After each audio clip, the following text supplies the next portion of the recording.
பிரதமர் நரேந்திர மோடியை தமிழ்நாடு முதலமைச்சர் விஜய் டெல்லியில் சந்தித்து பல்வேறு கோரிக்கைகளை முன்வைத்துள்ளார். சென்னையிலிருந்து தனி விமானத்தில் 2 நாள் பயணமாக காலை 10 மணியளவில் டெல்லி சென்ற முதலமைச்சர் விஜய்க்கு அங்குள்ள தமிழ்நாடு இல்லத்தில் காவல்துறை அணிவகுப்புடன் வரவேற்பு அளிக்கப்பட்டது.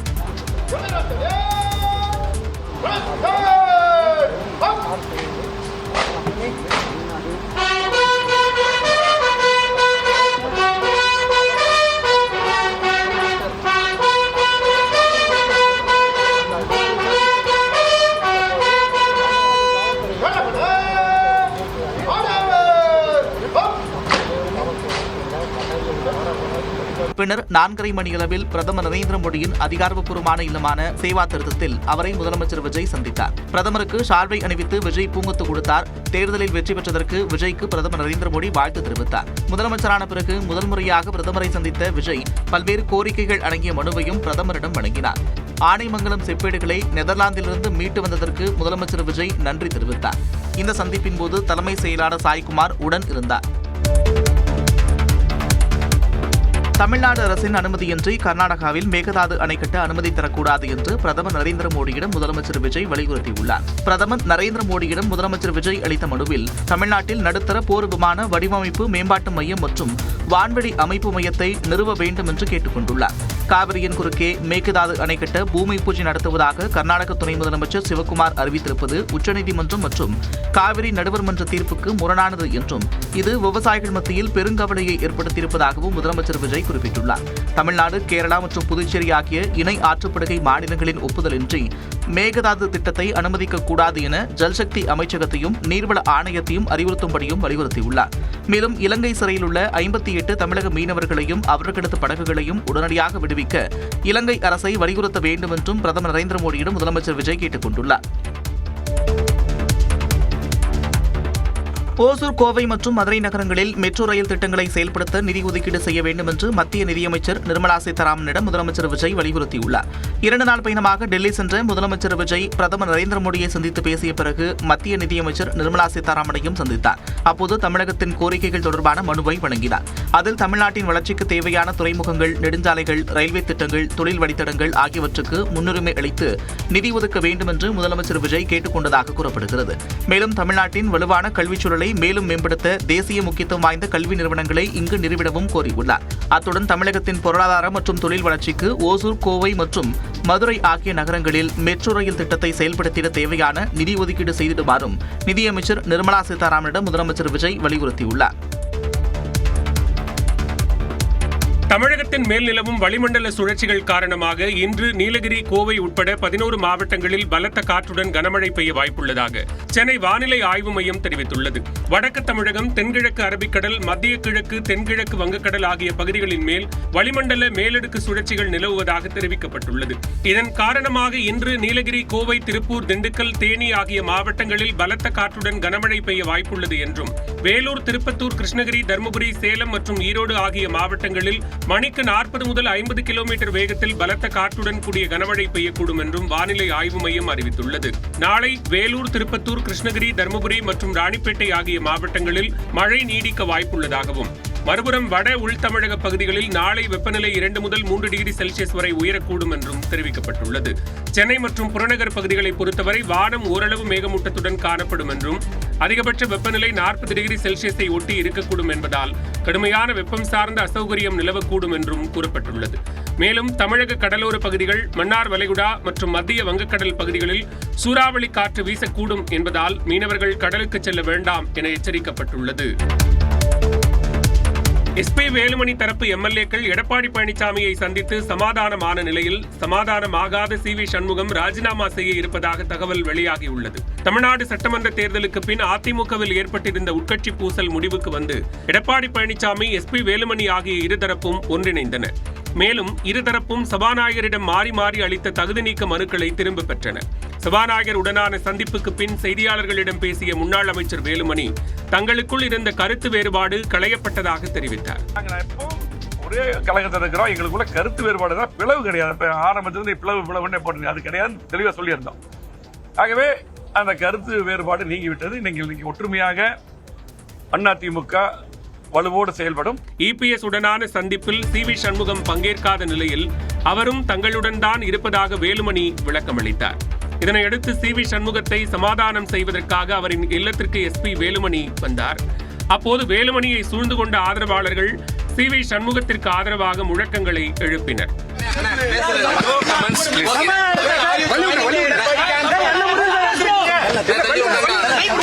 ராஜினாமா செய்வதில் உறுதியாக இருப்பதாக ஆதரவாளர்களிடம் சி.வி. சண்முகம் தெரிவித்ததாக கூறப்படுகிறது. இந்நிலையில் சமாதான பேச்சுவார்த்தையின் போது சி.வி. சண்முகம் ஆவேசமாக வெளியேறினார். அதிமுகவின் இருதரப்பு சட்டமன்ற உறுப்பினர்கள் அளித்த கடிதம் தொடர்பாக தனது முடிவை இன்று வெளியிட இருப்பதாக சட்டப்பேரவைத் தலைவர் ஜே.சி.டி. பிரபாகர் தெரிவித்துள்ளார். முதலமைச்சர் விஜய் சென்னை, பெரம்பூர், திருச்சி கிழக்கு ஆகிய 2 தொகுதிகளில் போட்டியிட்டு 2 தொகுதிகளிலும் வென்ற நிலையில் திருச்சி கிழக்கு தொகுதியின் சட்டமன்ற உறுப்பினர் பதவியை ராஜினாமா செய்தார். அதனால் திருச்சி கிழக்கு தொகுதி காலியானதாக அரசிதழில் அறிவிப்பு வெளியிடப்பட்டது. அதனைத் தொடர்ந்து அதிமுகவிலிருந்து வெளியேறி தாவேகாவில் இணைந்த மதுராந்தகம், மரகதம் குமரவேல், பெருந்துறை ஜெயக்குமார், தாராபுரம் சத்யபாமா, அம்பாசமுத்திரம் இசக்கி சுப்பையா ஆகியோரும் தங்கள் சட்டமன்ற உறுப்பினர் பதவியை ராஜினாமா செய்தனர். அதன் மூலம் தமிழ்நாட்டில் காலியாக உள்ள தொகுதிகளின் எண்ணிக்கை 5ஆக அதிகரித்தது. இந்த தொகுதிகளுக்கு 6 மாதங்களுக்குள் இடைத்தேர்தல் நடத்த வேண்டிய அவசியம் ஏற்பட்டுள்ளது. அதனால் காலியாக உள்ள 5 தொகுதிகளை பற்றிய தகவல்களை முறைப்படி தேர்தல் ஆணையத்திற்கு சட்டப்பேரவைத் தலைவர் அறிவுறுத்தலின்படி தமிழ்நாடு சட்டப்பேரவை செயலகம் கடிதம் அனுப்பியுள்ளது. இதனிடையே அதிமுகவின் இருதரப்பு சட்டமன்ற உறுப்பினர்களை தகுதி நீக்கம் செய்யக்கோரி பரஸ்பரம் அளித்த கடிதங்கள் தொடர்பாக சட்டப்பேரவைத் தலைவர் ஜே.சி.டி. பிரபாகர் பரிசீலித்து வருவதாக தெரிவித்துள்ளார். என்னிடம் இன்றைக்கு அளிக்கப்பட்டிருக்கிற மனுகளின் மீது விவரங்களையும் என்னுடைய முடிவையும் நாளை காலை அறிவிக்க இருக்கிறேன். இருதரப்பும் இணைந்திருக்கும் நிலையில் பேரவைத் தலைவர் என்ன முடிவை வெளியிடப் போகிறார் என்ற எதிர்பார்ப்பு அரசியல் வட்டாரத்தில் அதிகரித்துள்ளது. அதிமுக சட்டமன்ற உறுப்பினர்கள் தாவேகாவில் இணைந்தது ஜனநாயக படுகொலை என்று விமர்சித்துள்ள பாமக தலைவர் அன்புமணி இடைத்தேர்தலில் பொது வேட்பாளர்களை நிறுத்துவோம் என்று எச்சரித்தார். புதுச்சேரியில் செய்தியாளர்களிடம் பேசிய அவர், கட்சி தாவிய 4 பேரும் இடைத்தேர்தலில் படுதோல்வி அடைவார்கள் என்றார். ஒரு சூழல் வரும். இந்த இடைத்தேர்தலில் ஆளுங்கட்சிக்கு எதிராக அத்துணை எதிர்க்கட்சிகளும் ஒன்று சேர்ந்து ஒரு பொது வேட்பாளரை கூட நாங்கள் அறிவிப்போம். இந்நிலையில் அதிமுகவில் நடப்பது அவர்களது உட்கட்சி பிரச்சனை என்று அமைச்சர் நிர்மல்குமார் தெரிவித்துள்ளார்.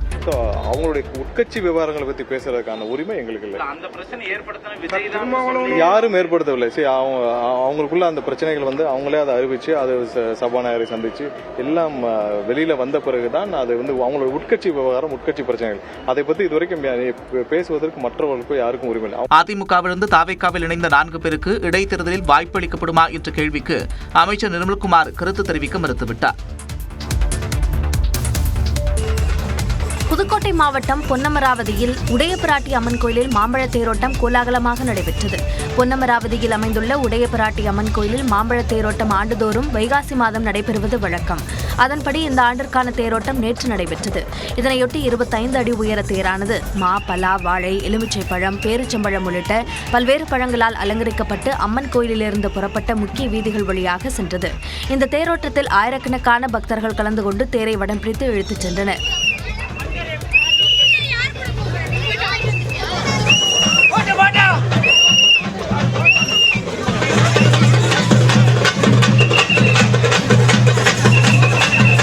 வலம் வந்த வீதிகளில் உள்ள வீடுகளின் மாடங்களில் இருந்தும் சாலையோரங்களில் இருந்தும் கொடையாளர்களால் பக்தர்களை நோக்கி மாங்கனிகள் வீசப்பட்டன. அவற்றை அம்மனின் பிரசாதமாக எண்ணி பக்தர்கள் பெற்றுச் சென்றனர்.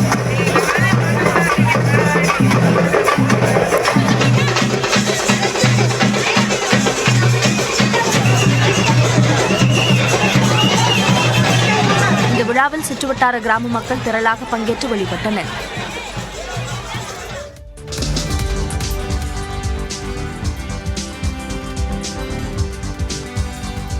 குன்னூர் சிம்ஸ் பூங்காவில் 66வது பழ கண்காட்சி உற்சாகமாக தொடங்கியது. நீலகிரியில் கோடை விழாவில் பல்வேறு கண்காட்சிகள் நடத்தப்பட்டு வருகின்றன. அந்த வகையில் குன்னூர் சிம்ஸ் பூங்காவில் குழந்தைகளை குஷிப்படுத்தும் விதமாக ஜுராசிக் பார்க் என்ற கருப்பொருளுடன் பழ கண்காட்சி ஏற்பாடு செய்யப்பட்டுள்ளது. இதில் 500 கிலோ பேரிச்சம்பழங்களை கொண்டு வடிவமைக்கப்பட்ட டைனோசர், நெல்லிக்காய்கள் மூலம் முட்டையிலிருந்து குட்டி டைனோசர் வெளியே வருவது போன்ற வடிவங்கள் கவனம் ஈர்த்தன. மேலும் பறவைகள், அணைகள், வீணை, மயில் போன்ற வடிவங்களும் சுற்றுலா பயணிகளை வெகுவாக கவர்ந்தன.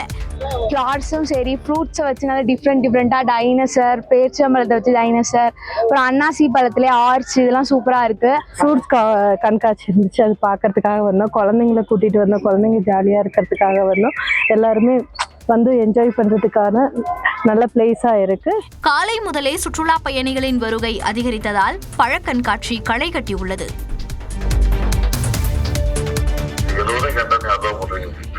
ஆமாய்யா.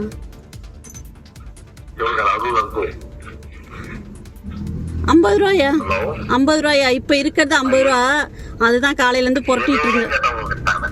₹70 கேட்டீங்கய்யா. அதான் நீங்க எவ்வளவு ₹70 தானே கேட்டீங்க. என்கிட்ட இப்ப இல்லையா, கொஞ்சம் தயவு பண்ணுங்க. நானே என் கஷ்டம் எல்லாம் உங்களுக்கு தெரியும். சென்னை கோடம்பாக்கத்தில் ஊர்காவல் படை வீரர் உள்ளிட்ட 3 பேர் காவல்துறையினர் போல நடித்து பெண்ணை பணம் கேட்டு மிரட்டிய ஆடியோ தான் இது. விஸ்வநாதபுரம் பகுதியைச் சேர்ந்த 53 வயதான செல்வி என்பவர் வீட்டில் தனியாக இருந்தபோது காவல்துறை சீருடை இல்லாமல் அடையாளம் தெரியாத கும்பல் வந்ததாக கூறப்படுகிறது. செல்வியின் மகன் சரணை குற்ற வழக்கு ஒன்றில் கைது செய்ய வந்திருப்பதாக கூறி வீடு முழுவதும் அந்த கும்பல் சோதனையிட்டதாக கூறப்படுகிறது. மேலும் செல்வி அணிந்திருந்த 4 கிராம் நகையை பறித்துச் சென்றதாக சொல்லப்படுகிறது. பின்னர் மீண்டும் கடந்த 25ஆம் தேதி செல்போனில் செல்வியை அழைத்த அந்த கும்பல் ₹70,000 பணம் கேட்டு மிரட்டல் விடுத்ததாக ஆடியோ வெளியானது. ஆமாய்யா.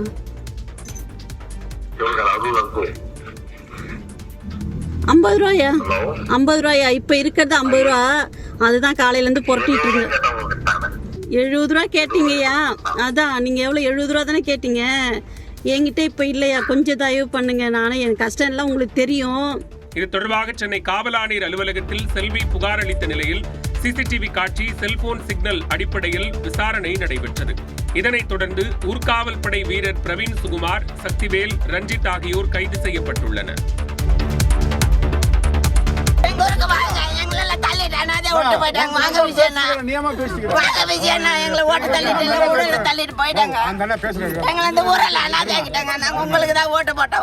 ஓசூர் அருகே புறம்போக்கு நிலத்தில் கட்டப்பட்ட வீடுகளை அதிகாரிகள் இடித்தபோது அங்கு வசித்த மக்கள் எழுப்பிய கூக்குரல் தான் இது. ஓசூர் அருகே பாகலூர் அடுத்துள்ள முனீஸ்வரர் நகரில் 100க்கும் மேற்பட்ட வீடுகள் உள்ளன. இந்த வீடுகள் இருக்கும் பகுதி கல்லாங்குத்து புறம்போக்கு நிலம் ஆகும். இந்த பகுதியில் ஏற்கனவே வீடுகள் கட்டி வசித்து வரும் மக்களுக்கு 2 கட்டங்களாக அரசு மூலம் பட்டாக்கள் வழங்கப்பட்டன. அங்கு கடந்த 1 மாதத்திற்கு முன்பு 34 குடும்பங்களைச் சேர்ந்தவர்கள் ஹாலோ பிளாக் கற்கள் மற்றும் ஆஸ்பெட்டா ஷீட் கொண்டு வீடுகளை கட்டினர். இதற்கு வருவாய்த்துறையினர் எதிர்ப்பு தெரிவித்தனர். அதனையும் மீறி வீடுகள் கட்டப்பட்டதாக கூறப்படுகிறது. இந்நிலையில் அவ்வீடுகளை வட்டாட்சியர் ஜெகதீஷ் தலைமையில் வருவாய்த்துறையினர் பாகலூர் காவல் நிலையத்தினர் பாதுகாப்புடன் இடித்தனர். பொதுமக்கள் மற்றும் இடதுசாரிகள் எதிர்ப்பை மீறி வீடுகள் இடிக்கப்பட்டன.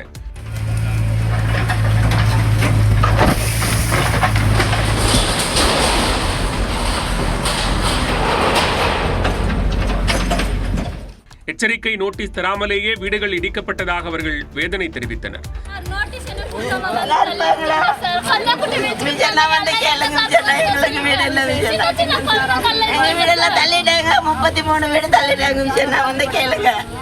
இச்சம்பவம் ஓசூர் பகுதியில் அதிர்ச்சியையும் பரபரப்பையும் ஏற்படுத்தியுள்ளது. பக்ரீத் பண்டிகையை முன்னிட்டு தமிழகம் முழுவதும் அனுமதிக்கப்பட்ட இடங்களை தவிர பிற பகுதிகளில் மாடுகளை வெட்ட தடை விதித்து சென்னை உயர்நீதிமன்றம் உத்தரவிட்டுள்ளது.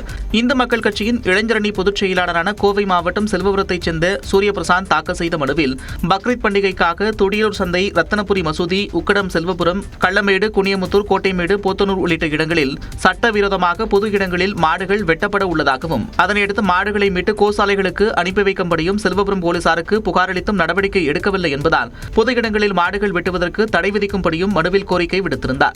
இந்த வழக்கை விசாரித்த நீதிபதிகள் GR சுவாமிநாதன் மற்றும் V லட்சுமி நாராயணன் அமர்வு கடந்த 2020ஆம் ஆண்டு சென்னை உயர்நீதிமன்றத்தின் 2 நீதிபதிகள் அமர்வு பொது இடங்களில் மாடுகளை வெட்டுவதற்கு தடை விதித்து உத்தரவிட்டுள்ளதை சுட்டிக்காட்டினார்.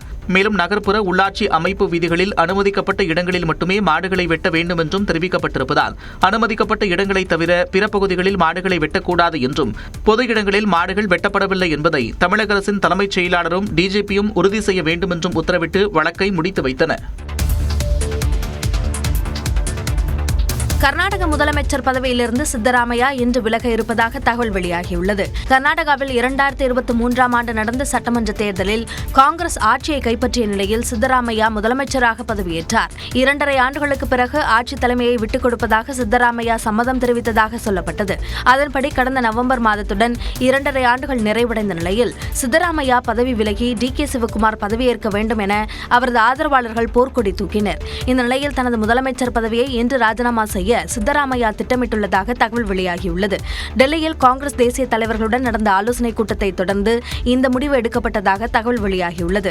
காங்கிரஸ் எம்எல்ஏக்களுக்கு இன்று காலை விருந்தளிக்கும் சித்தராமையா அவர்களுடன் ஆலோசனை நடத்த உள்ளதாகவும் அதன் பிறகு ஆளுநரை சந்தித்து தனது ராஜினாமா கடிதத்தை வழங்க உள்ளதாகவும் தெரிகிறது. சித்தராமையாவுக்கு மாநிலங்களவை உறுப்பினர் பதவி வழங்க உள்ளதாக கூறப்படும் நிலையில் அவரது மகன் யதீந்திர சித்தராமையாவுக்கு அமைச்சர் பதவி வழங்க உள்ளதாகவும் சொல்லப்படுகிறது.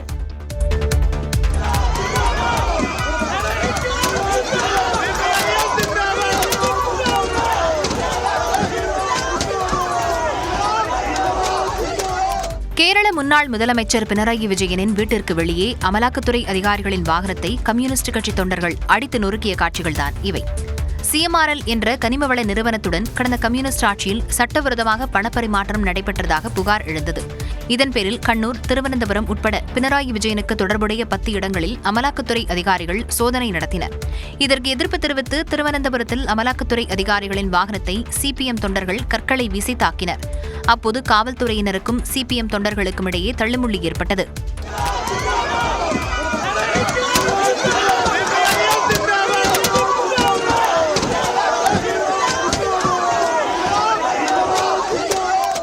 அசாதாரண சூழலில் சிக்கி காவல்துறையினர் சிலர் காயமடைந்தனர்.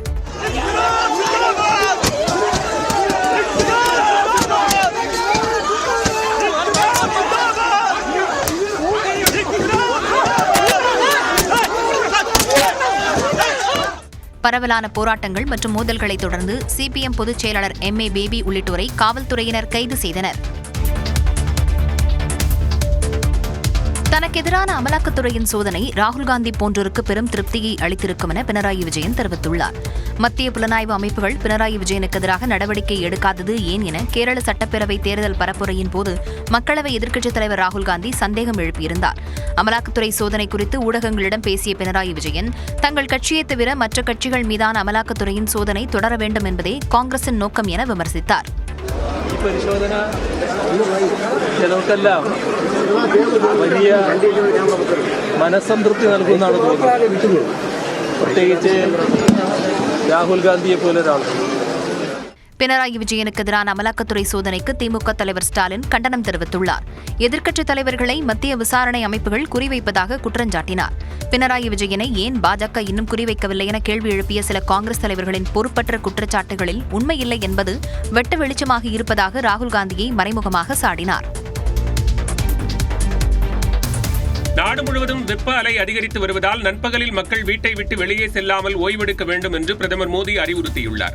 இதுகுறித்து தனது எக்ஸ் பக்கத்தில் பதிவிட்டுள்ள அவர், பொதுமக்கள் வீட்டை விட்டு வெளியே செல்லும் போது தண்ணீர் எடுத்துச் செல்ல வேண்டும் என்று குறிப்பிட்டுள்ளார். உடலில் நீர்ச்சத்தை பராமரிக்க வேண்டும் என்றும் பொதுமக்கள் முன்னெச்சரிக்கையுடன் இருக்க வேண்டும் எனவும் பிரதமர் அறிவுரை வழங்கியுள்ளார்.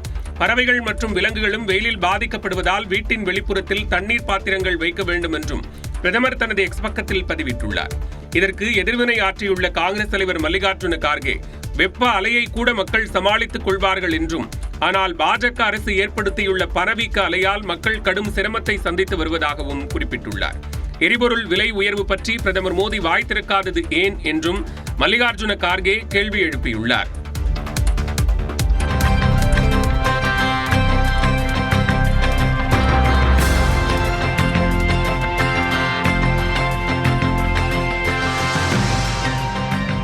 ரெட் பலூன் என்ற ஸ்டார்ட் அப் நிறுவனம் இந்தியாவின் முதல் சூப்பர் ஃப்ரெஷர் பலூனை விண்ணில் செலுத்தி சாதனை படைத்துள்ளது.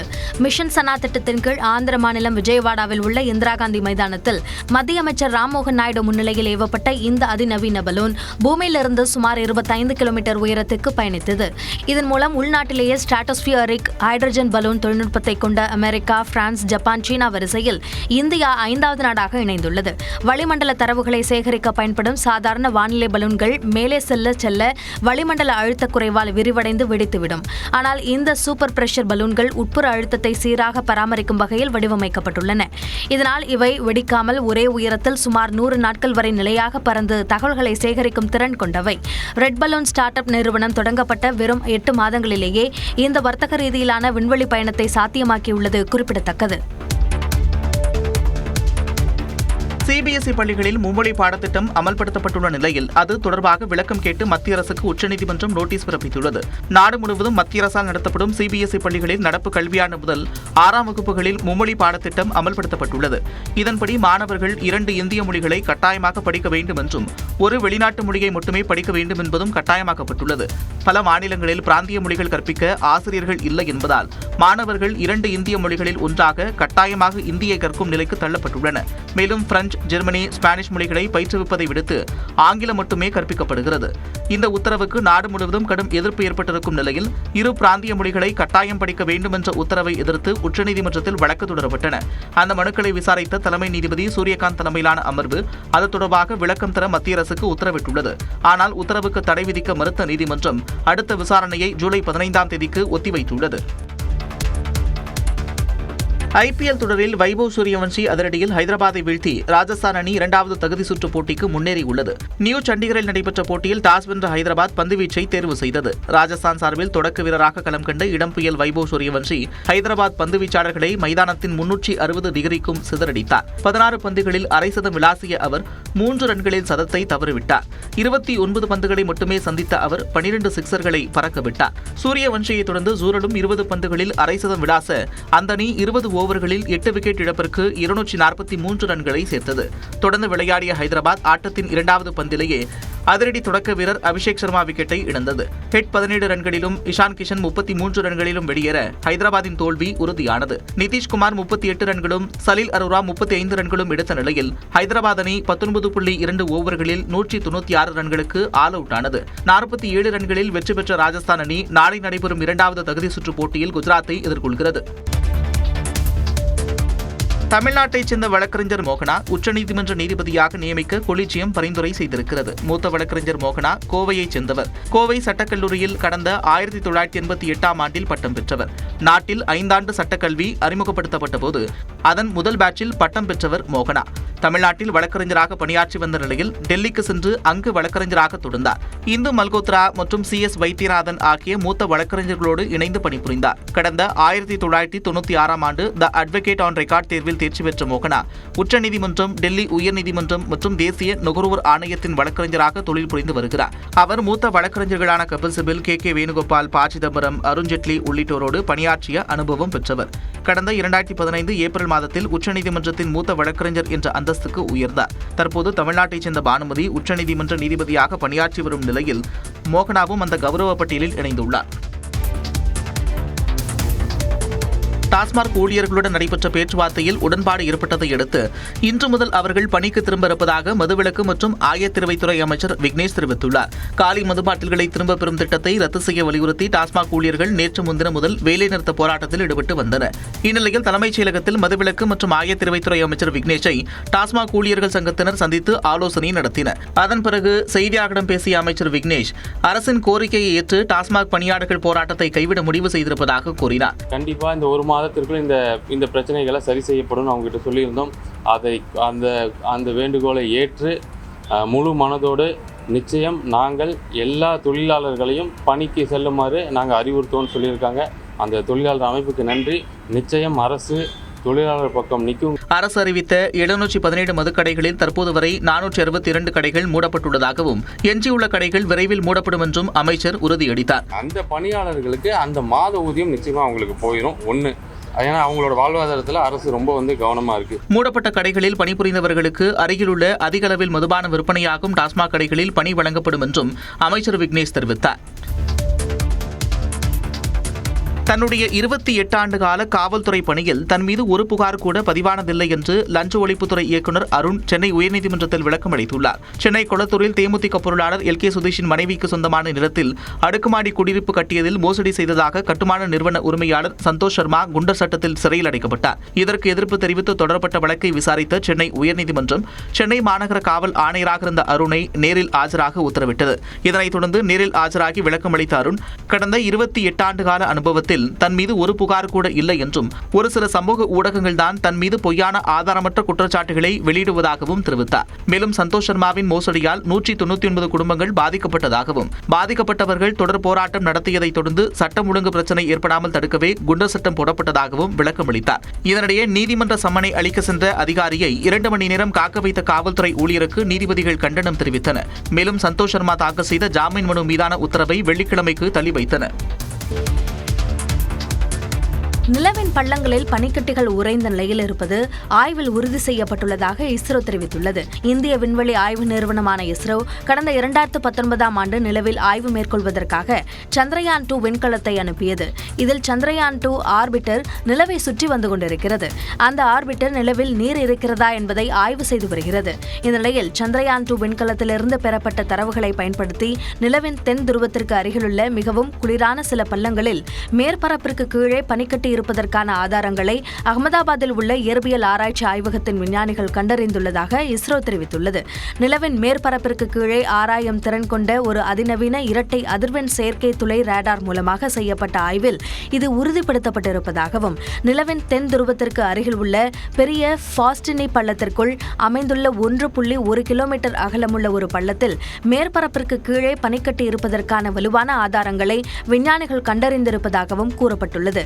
சந்திரயான் 2 தரவுகளின் அடிப்படையிலான முந்தைய ஆய்வுகள் நிலவின் மேற்பரப்பில் நீர் மூலக்கூறுகள் இருப்பதற்கான தடயங்களை ஏற்கனவே கண்டறிந்திருந்தது கவனிக்கத்தக்கது.